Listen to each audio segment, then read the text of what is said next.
რადიატორის ხუფია, იქ სმენიათ ალბათ იმის შესახებ, რომ რადიატორის ხუფი გახდა შესაძლებელია და ასე შემდეგ.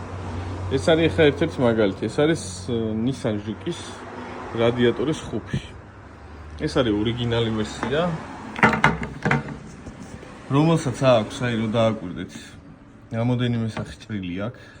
პირველი ჭრფენა ეს იმისთვის, რომ დაიკავოს რადიატორზე და გამოშვება არ მოხდეს. მეორეა შიდა ფენა, სადაც ცირკულირებას აკეთებს და აქ ეჯახება უკვე და ამის აქით აღარ გადის რა. და ამით ყენდება თვითონ რადიატორს.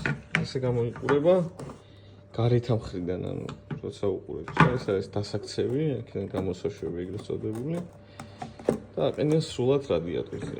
ეს არის ახალი რადიატორის ხუფი, რომელიც იქნა შეძენილი, ну არ დავასახელებ რა. რადიატორის ხუფს ახლა ამას თუ დააკვირდებით, აი დეტალებშია სხვაობა რა.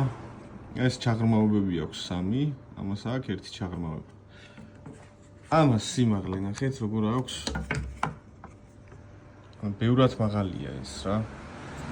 აქვე ეთქობა, თვალითაც შეამჩნევთ გარედან, ეხლა რო არ გაგიზომოთ ტანგენცირგულით, ნახეთ. რამხელა სიმაღლის სხვაობა აქვს. ეს რო დაგვეყენებინა რა. და ჩვენ არ ვაყენებთ ხოლმე ესეთ რაღაცებს. ეს რო დაგვეყენებინა, აუცილებლად გაუშვებდა ისევე რაღაც პერიოდის მერე და მოხმარებელსაც შეექმნებოდა პრობლემა. ასე რომ აუცილებელია და მნიშვნელოვანი, როცა ყიდულობთ დეტალს, ან პასუხისმგებლობას იღებს თვითონ ხელოსანი, როგორც ჩვენ. მაგ შემთხვევაში იყოთ დაზღვეული იმისგან, რომ რაღაც ორ კვირაში და ორ თვეში არ გაუშვას, რომელიც ანუ ეს აუცილებლად გაუშვებდა. იმიტომ რომ არა აქვს ეს ჩაღრმავებები, ზეგანაც გითხარით, შემაკავებელი გარსი და დამჭერი გარსი და პლუს ამას აქვს ბევრად მაღალი სიმაღლე რა. ვიდრე ამის ხუფს.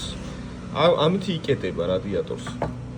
ასე რომ თუ გაქვთ რადიატორის ხუფი შესაძლებელი ან თვითონ უშუალოდ რადიატორი გასაკეთებელი ან შესაძლებელი ან პომპა თერმოსტატი ან გიდუღებს და ასე შემდეგ ან ზეთები გაქვთ შესაძლებელი, გელოდებით ავტომასტერში.